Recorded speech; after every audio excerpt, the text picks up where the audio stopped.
Hey everyone, before we get started with today's episode, I just want to quickly ask you and kindly ask you, I'm trying to be nice, to take the audience survey linked in the episode's description. You'll find that in the box on YouTube or in the show notes on podcast.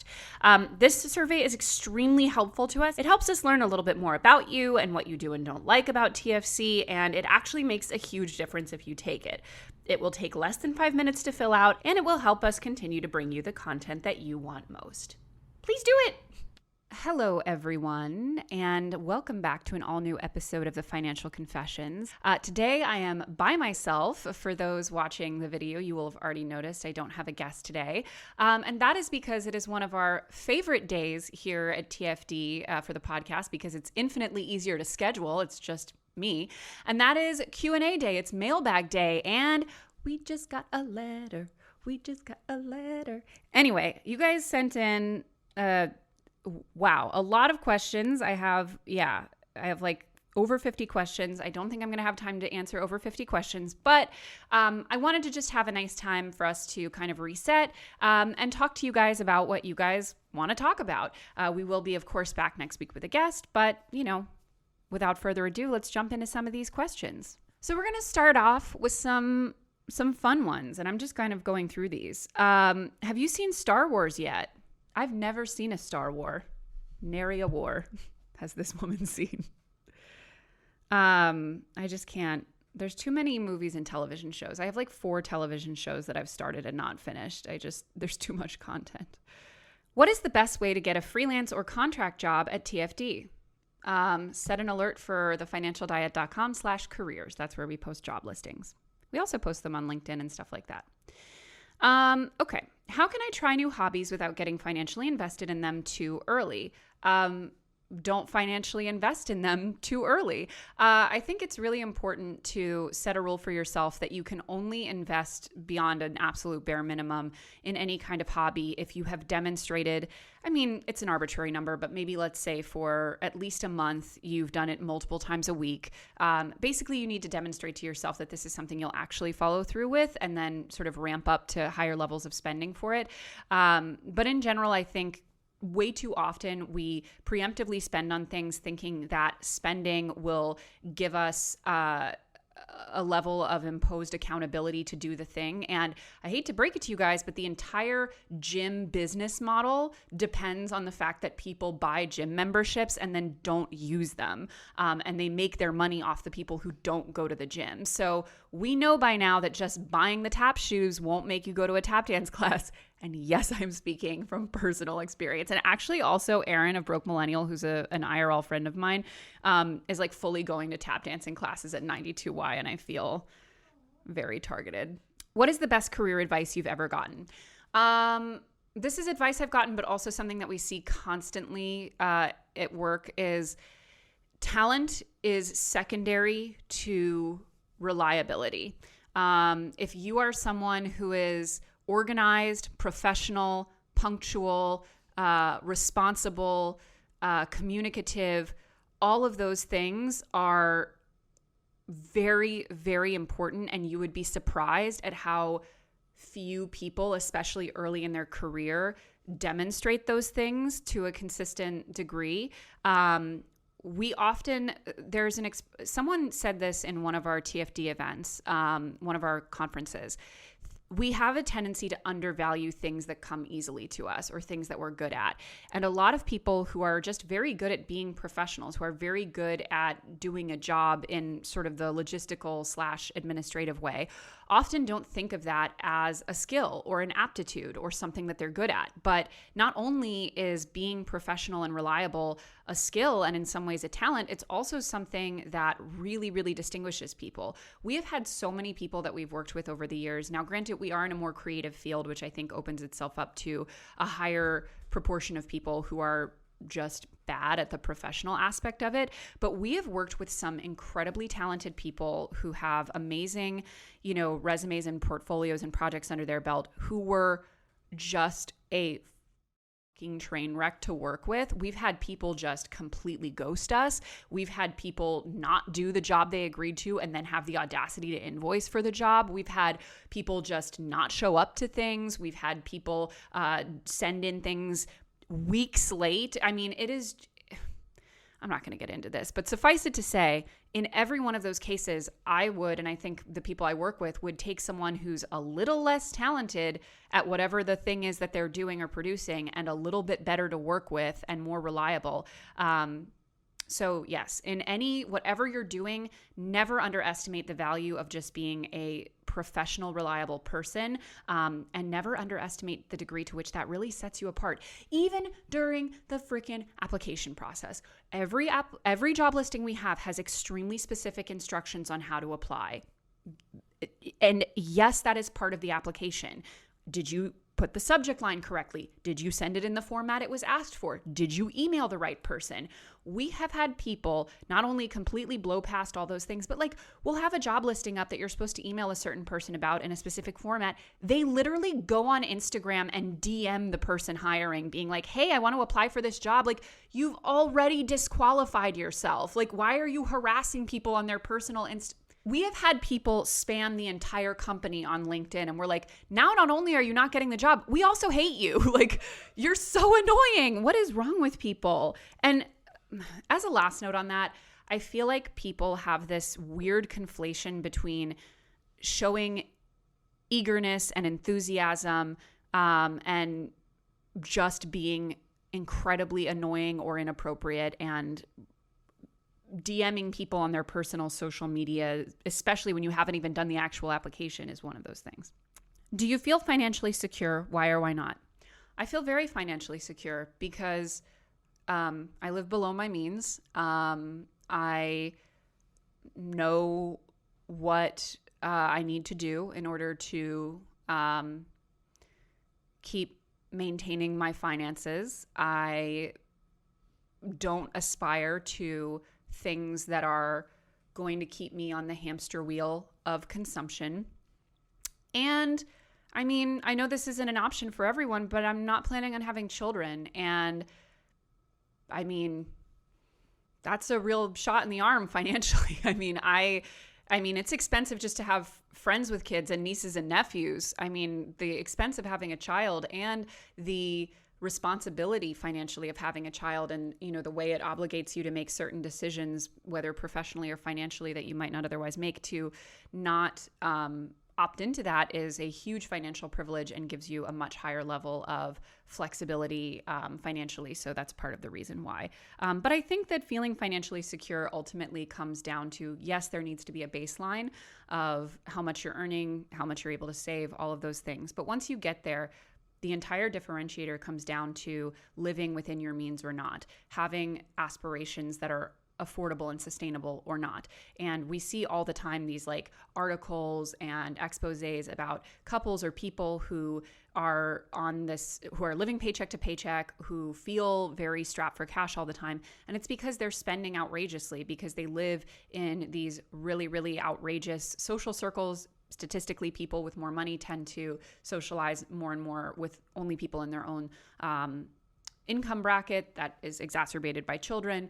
And so you're now spending to keep up with other people who might out-earn you, who might be further into their careers. Just the other day I saw on Twitter this article about this woman who was buying a home in Seattle. Her initial budget, now she's cash poor and trapped in a job she doesn't like, but apparently she's house poor. She's like her mortgage represents too much of her take-home pay and she's stuck in her job.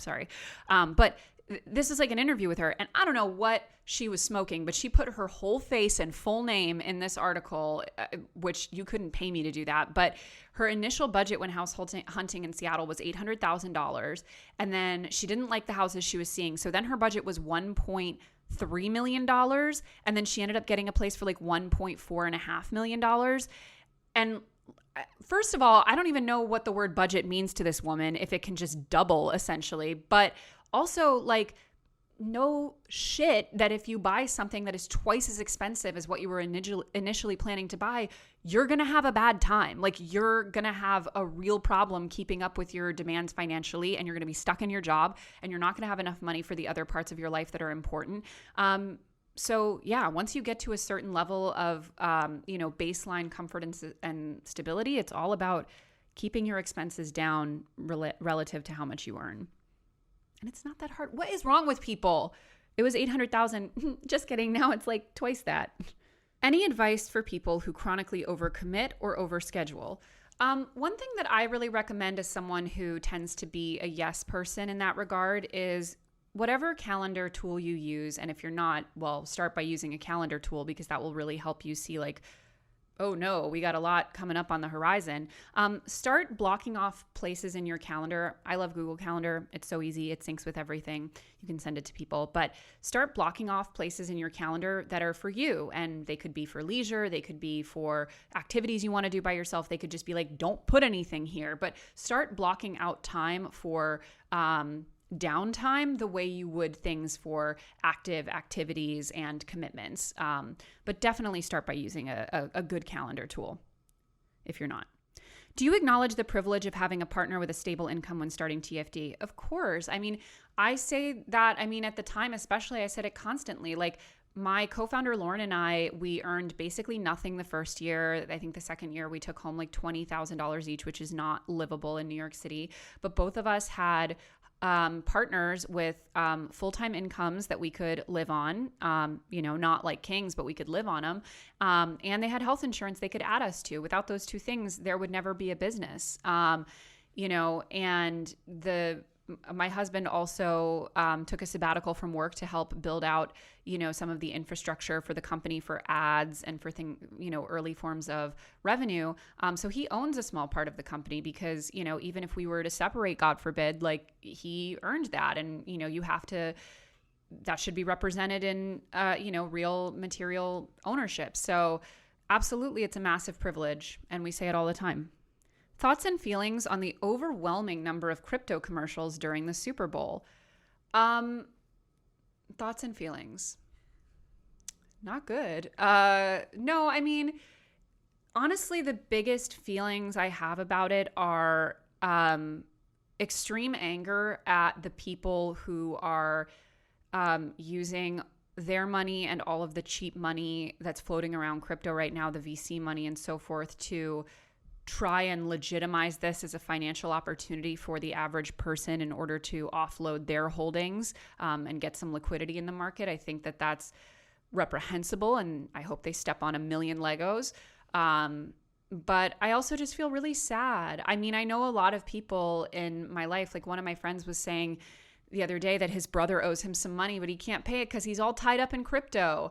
And this is a brother who's like often making not great decisions. And I know so many people, like my cousins, I'm like constantly having to like swat them away from getting into crypto. And these are smart kids, but I feel really bad for people who feel like this is an option for them or, the only option for them. In the same way, I feel really bad for a single mother on a military base a single mother or a stay-at-home mom on a military base who feels that joining an MLM is the only opportunity for her to get ahead.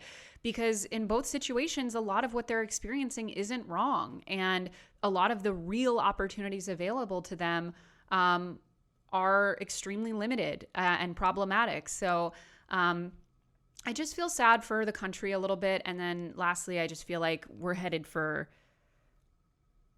something financially. I don't know what we're headed for, but when you have that amount of just like that large amount of people investing, including now big financial institutions, in these ridiculous, unstable, unregulated securities and doing God knows what with that money, it's not good for the long-term health of the economy.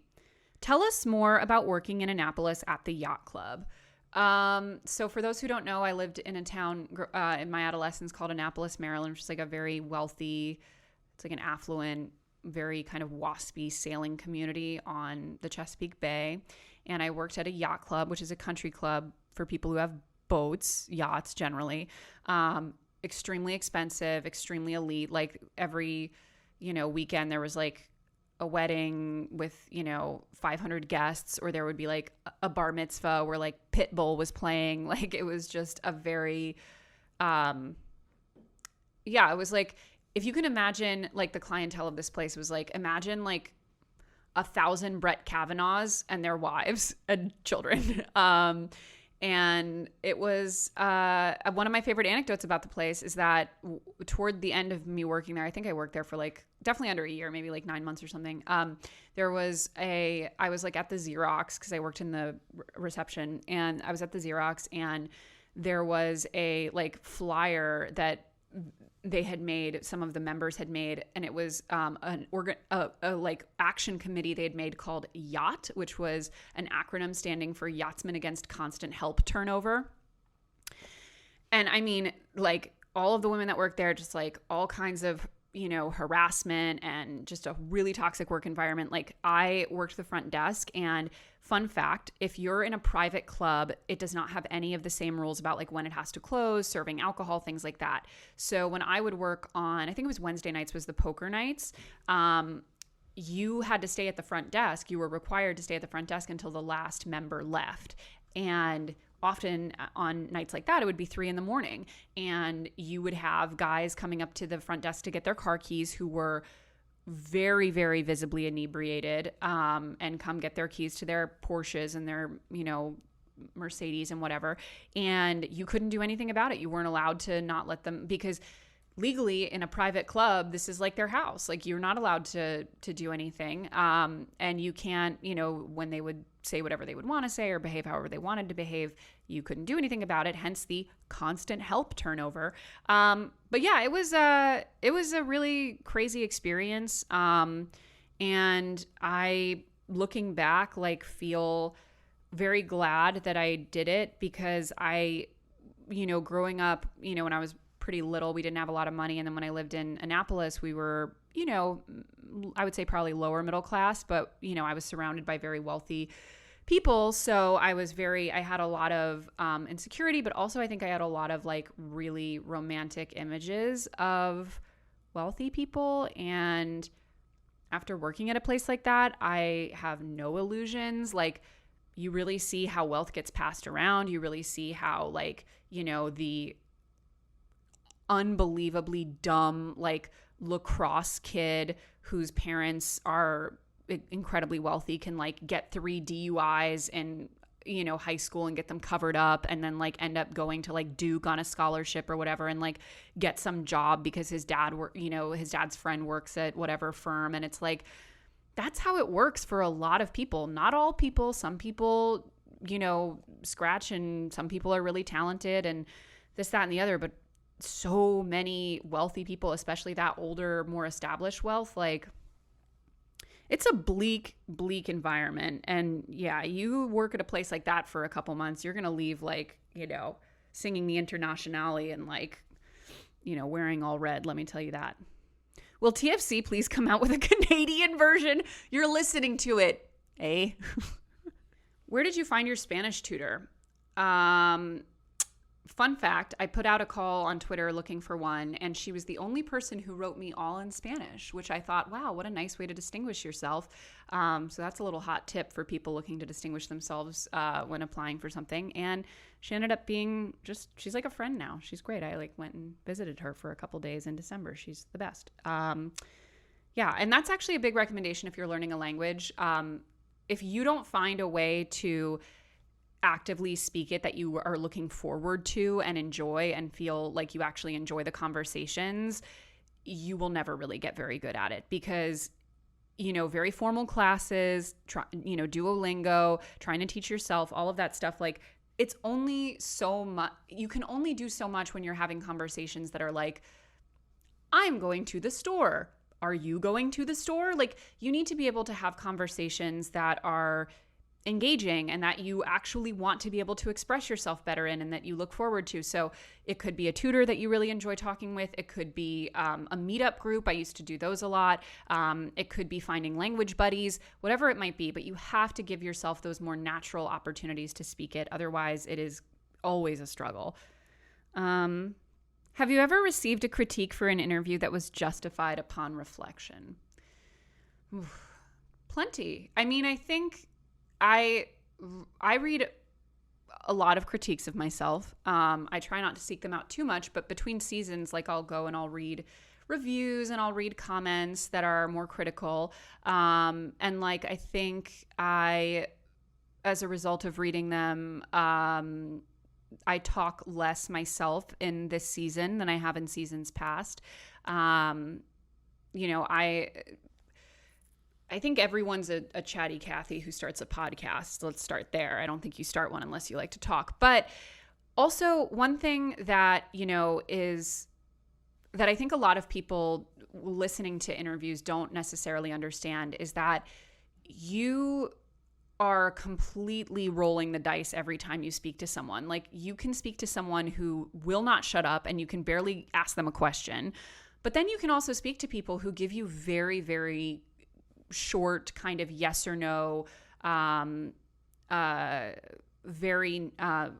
not open-ended answers. And so you have to kind of keep asking questions or keep, trying to fill that space. And there's nothing wrong with that. That's how some people are. And in many ways, like, that's good. Like, you have humility, to say, like, I don't know, or like, you don't go any further than you really have something interesting to say. But in those cases, I used to speak more. And then now I will ask your ass 5,000 questions, even if we end up cutting out a lot of it, because I don't want to give people the impression that I bring people on to talk myself, because I really do want to learn from them. But I did get some feedback that I was talking too much, so I talk less, except on episodes like this where you can't stop me. Okay. What was your first investment? It was TFD. I didn't have any investments when I started TFD, and so my business was my first investment. It's obviously still my biggest investment. I now have more traditional investments. We have 401ks here at TFD. I have other more general investment funds. But it's, TFD was my first investment, and my longest and my biggest. How do I financially set up low-income parents for retirement so that it's less of a burden on me? Yes, we work with people in the space who are in this situation themselves. Yaneli Espinal is a really good example, and we'll link you to her. She does a lot about this, but I think more generally, I am not in a position where I'm having to support my parents, but keeping it vague as possible, I do have some of that experience in my life of feeling responsible for others financially. And I think it's a tough thing, right? Because, it doesn't help the people who need help to have now two people who need help, i.e. you putting yourself in a tough position financially in order to help them. For example, if in order to help your parents, you're not able to save for your own retirement, now you're just perpetuating a cycle where if you have children, they're going to have to help support you in your retirement. So I do think there has to be, I think, a really clear-eyed understanding of what you can afford and a commitment to yourself to not go past what you can afford in order to help someone else to the extent that it puts you in the same position, because I think that happens a lot. And I think that also, even just from the phrasing of the question, like, you take on such an emotional burden, and it's important to remember, yes, your parents raised you, but they had you. They had a kid, and you have to raise your kid. You have to give your kid a home and food and shelter. Otherwise, the kid gets taken away from you. Like, them doing these things for you does not make you morally responsible for making sure that they're okay now. If you can afford it and you want to help them, and it's something that you can integrate into your finances, then you should do it if that's what's right for you. But you shouldn't take on the moral burden of feeling that you have to support these people, even if you can't. You shouldn't take on the moral burden of feeling that you have to support your parents if you can't afford to, or feel like it makes you a bad person if you can't afford to do it entirely yourself. I would recommend, if it's at all accessible to you, whether through insurance or more affordable options, talk to a therapist about this, because the intergenerational burdens and interfamilial burdens of having to support other family members, and the also, not to mention, the strife that can cause in relationships. Again, keeping things very vague, I've had disputes with my spouse about supporting other people in various ways. And it's important to remember that just because, for example, one member of a household might want to support, well, maybe the other person doesn't. And maybe the other person has people on their end who could use support or whatever it might be. So these things are incredibly complicated, but what's really important is that you not take on a moral burden to do more than you can afford to do, and that you don't put yourself in a similarly financially strapped position in order to help someone else. This question just says, NFTs, what are your thoughts? Bad. Go watch the whole video. Yeah, go watch the whole video and watch Dan's video. I did an interview with Dan Olson, who did a whole the takedown of NFTs. Watch both of those things. I want to hear more about getting Masseter Botox. How did you find a specialist for this, and how much did it cost? Yeah, so for those who don't know, I've been on my big skincare journey this year. So I've been investing in a really good dermatologist. I've got, some topical treatments I've been doing, some lasers, because I have rosacea, I have acne scarring, I've always had problem skin my whole life. And then I also got Masseter Botox because I never really realized it, but I have anxiety. I mean, God, I feel like it is at this point, just okay, another privileged white woman on the internet talking about her anxiety. I am not trying to claim some sort of oppression here, but one manifestation of it was that I was just always clenching my jaw, and I was noticing that my face was starting to kind of get weirdly slack towards the front, kind of out of proportion to the rest of it. And I thought it was I had no idea what to do. I was is this a filler situation? What do we got to do here? And she was no. She was you're constantly clenching. So you're working the hell out of the back of your mouth, and then the front part of your jaw is never being used, so it's all out of whack. So she did Masseter Botox, which is where you put Botox in the jaw muscles to prevent them from being able to clench. You would never know, nothing feels different, except for the first week there were 50 times where I went to passively clench my jaw. I would do it all the time, when I'm cooking food, or when I'm waiting for something, or when I'm nervous about something and I couldn't do it. And I was holy shit, how much have I been clenching my jaw? A lot is the answer. And so that was the best money I've ever spent. I think it was $1,000. And it completely changed my life. I love it. I'm going to do it for the rest of my life, probably. Not going to overdo it, because you can overdo it and then it starts to make, the rest of your face kind of out of proportion too. It can be a vicious cycle. So I've done that. I've done lasers. I'm going to do some other light Botox this year as well. I'm a big fan of these things because I'm vain a little bit, but also I feel to me they're they're on par with something like braces or teeth whitening, or, any of the other number of things that, people do to feel more confident. But I also think, I've talked about this so much, but skincare is such an obsession in our era, and it's also used as such a shorthand for so many other things. It's self-discipline, it's purity, it's, cleanliness. It's all of these things. It's about what you eat. It's about your lifestyle. It's about all this stuff. But for most people, skin quality and skin appearance comes down to genetics. And people who have problem skin will have a much tougher time fixing it. And people who have naturally nice skin that, ages well and doesn't get a lot of blemishes and what have you, they'll always have an easier time of it. And there are differences you can make in the margins, but for the most part, that is kind of the answer. And I would like to wake up and not feel that I have to change the appearance of my skin in order to be viewed a certain way in this society. The Masseter Botox is a little bit of a different thing, because that was more about fixing a very real problem with how I was moving my face.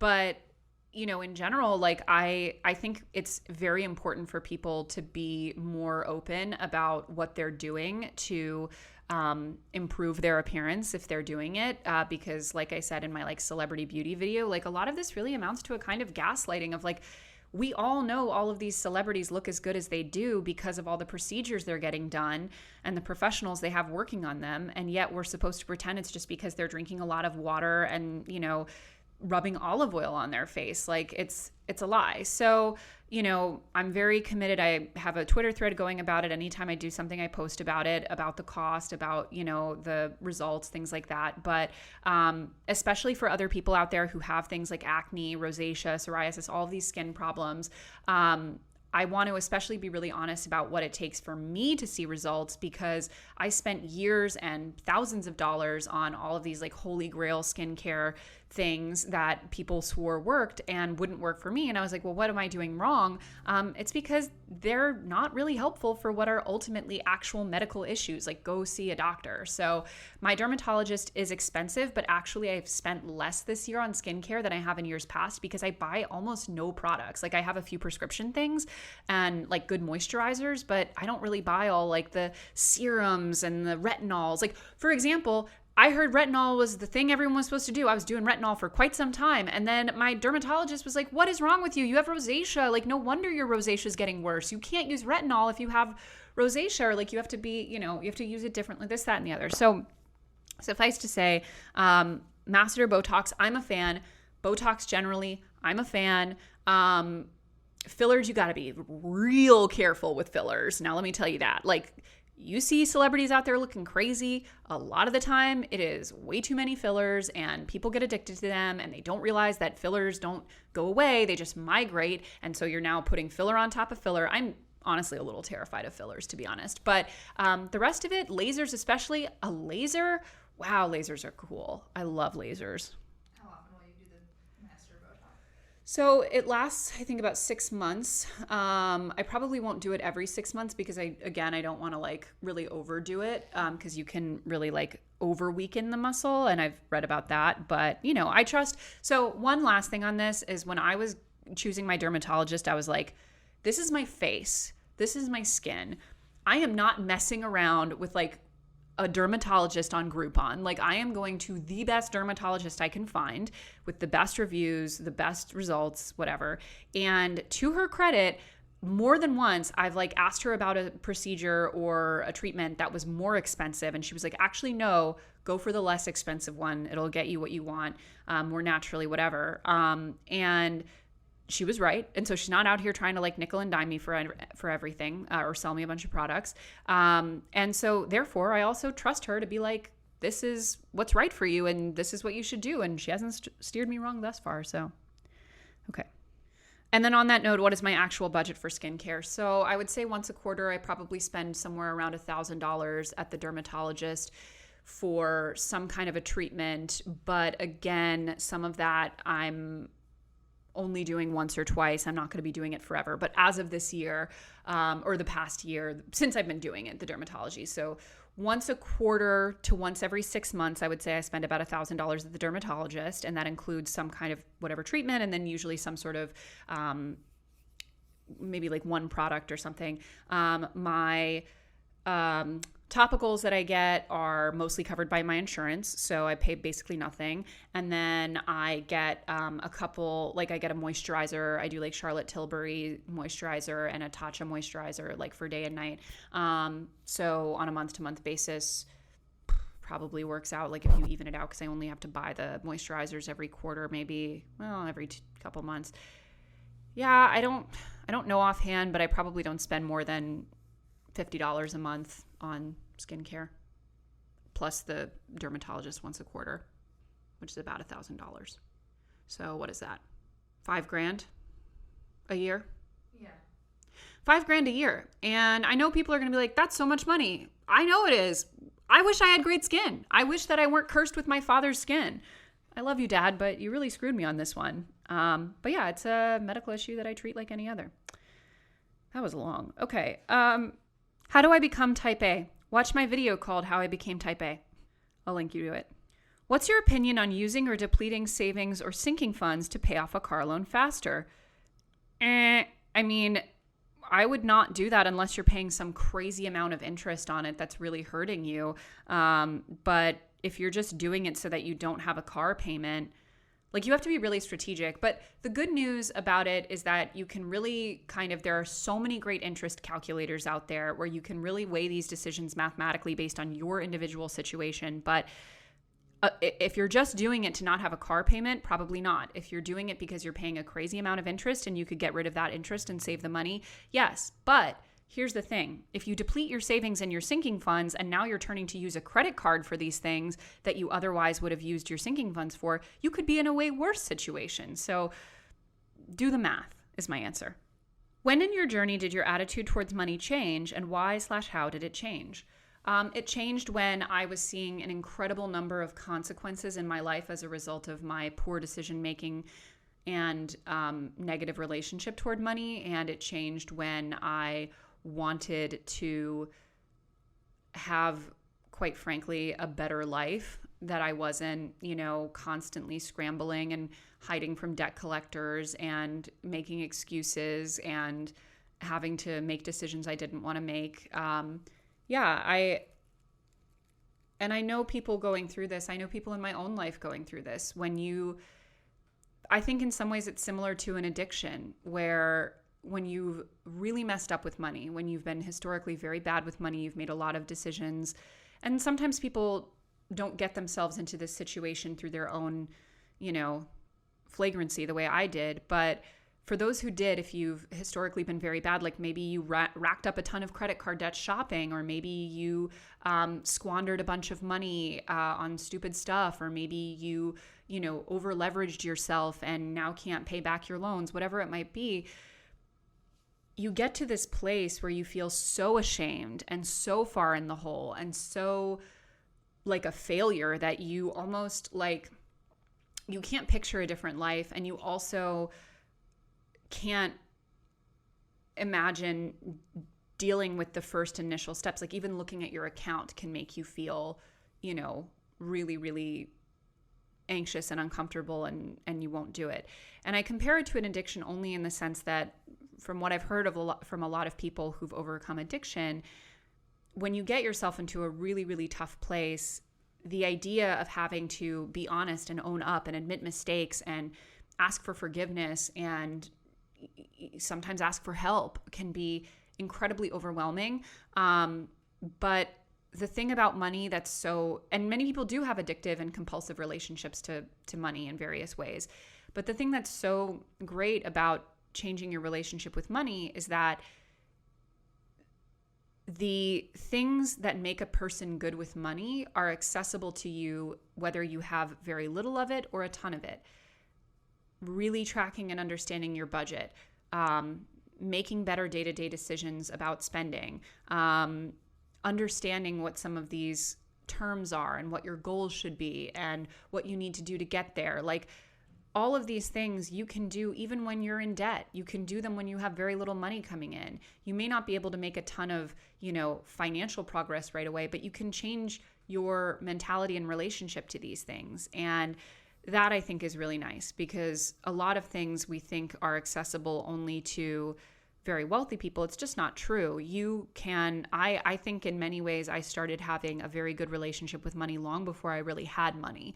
But it was about taking my finances seriously and also deciding that just because I used to be such a hot mess doesn't mean I had to be forever. And it took years for my family to be able to trust me again financially, years.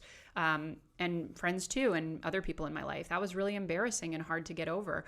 But now, people would leave me $100,000 cash in a duffel bag and just be like, keep it safe for a month. And they know they'd come back to every dollar bill left.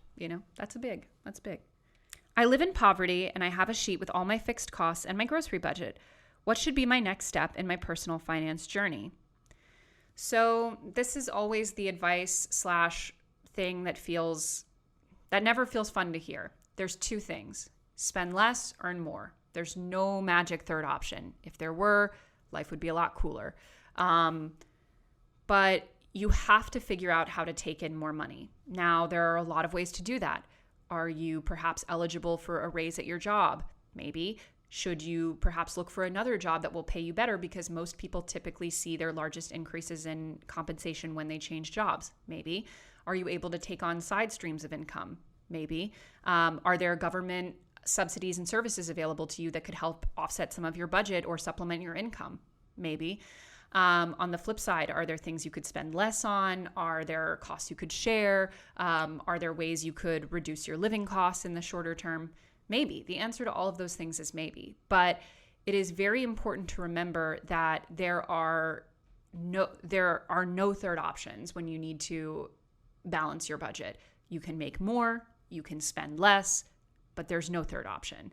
And again, sometimes making more involves things like utilizing programs that might be available to you, similarly with the spending less aspect of it.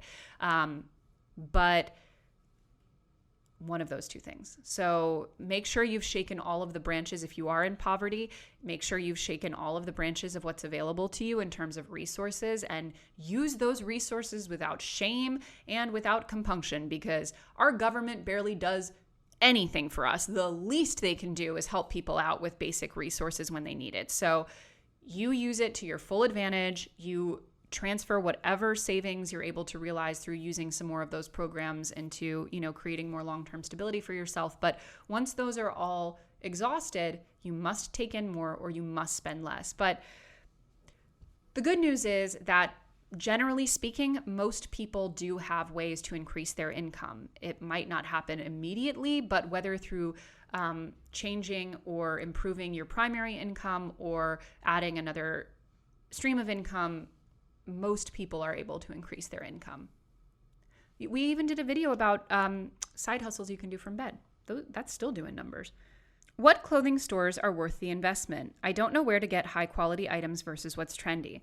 So we're actually going to soon have an expert on this come on and talk about this. But from what I understand, very, very, very few more expensive clothing brands are actually engaging in the environmental, social, and structural labor practices that make it a truly ethical option. There are better and worse options, but in terms of worth the investment, it ultimately comes down for you to cost per use. Now, generally speaking, the more high quality clothing that is going to last you for a long time is going to be stuff that generally has better practices, although again, far from perfect. I think focusing on reducing the overall number of clothing items that you buy is a big one. Just as a rule, we buy way too many clothes in this country. Leaning more on things like secondhand, thrifting, resale apps and stores, things like that is incredibly important, because no matter what you're buying, if you're buying it secondhand, you're already doing a huge favor to a lot of, the environmental issues and things like that, and also probably saving a lot of money. But also lastly, making sure to lean into getting things tailored and adjusted. At the end of the day, it is very rare that most women are going to be able to walk into a store and find something that fits them perfectly and lasts for, a decade or more off the rack. However, finding these pieces, let's say finding a fantastic coat or, pantsuit or pair of jeans or something, maybe at a secondhand or at, an outlet store or something, and then going to get them tailored because, maybe it's not your perfect size, but, you get it tailored to fit you like a glove. Those are the kind of pieces that I think are generally worth the investment. And I think more generally, our generation has lost the idea of tailoring kind of as a rule. And many stores, like even Nordstrom, for example, will do it for free or very little money when you buy from them. And other stores do as well. So leaning into getting pieces that are really signature pieces for you is very important. But overall, buy less, buy better quality if you can afford it, and then make necessary adjustments to get those pieces to be just right for you. So we have time for one more question. Okay, so we'll end with a fun one. Would love to hear more about your musical theater training / career experience and transition to writing. So got a couple corrections to make on this one. So yes, the rumors are true. Used to be a thespian. I was definitely my whole life, pretty much up until I started working in media, was about the theater. But as a low-voiced woman, as an alto, up until basically the movie Encanto came out, shout out to Lin-Manuel for giving us Low-Voiced Gals, a great song with Surface Pressure. My options in the musical theater space were playing Old Lady Number 3, Streetwalker. I was getting not great roles. And I also, in all of like the ensemble songs would just be singing like I was never singing the melody. I was always singing, the horrible like like I was, it was not fun for me. Also, lastly, as anyone who did local like community theater, which I did a lot of, or school theater or whatever it might be, might remember, if you are a woman with a lower voice, you are often in situations where there aren't enough men. So I have doffed many a fake beard, many a tuxedo, often playing a man. In fact, the most of the times that I got good roles was when I was playing a man. But yeah, so musical theater was kind of a dead end street for me. But I also, to be honest, I love musical theater. I'm actually about to go see a musical later today, but I always preferred straight plays. I love, drama. Some of my still to this day most wonderful experiences were doing plays in various community theaters and in college and stuff like that. Unfortunately, it just doesn't bring out the masses the way that musical theater does.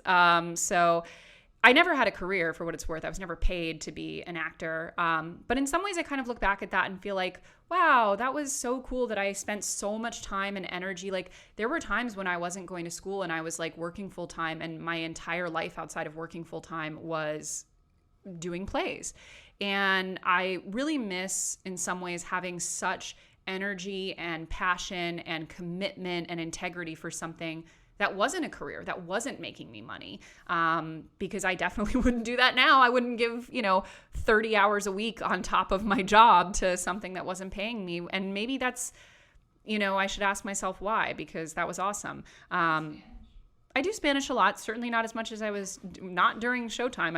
I was not doing that much, or I'm not doing as much as I was then. But so I do miss it in some ways, but I feel that with what I do at TFD, stuff like this, I certainly get out my public speaking needs, and I enjoy that I'm able to use,